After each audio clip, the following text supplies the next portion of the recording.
Welcome back to another technical video. Today we're going to be going through your question, answering it, and hopefully finding that solution for you.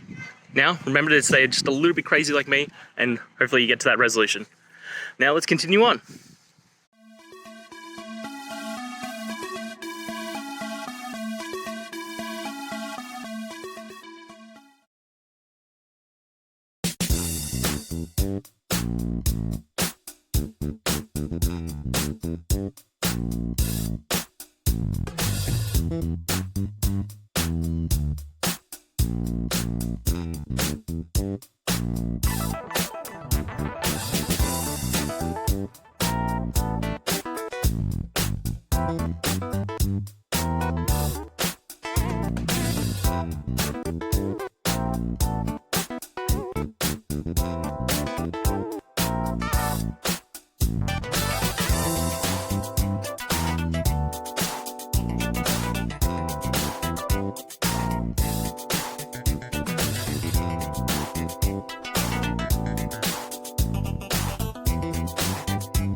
And that's it, guys. I hope the video helped find that resolution you were looking for.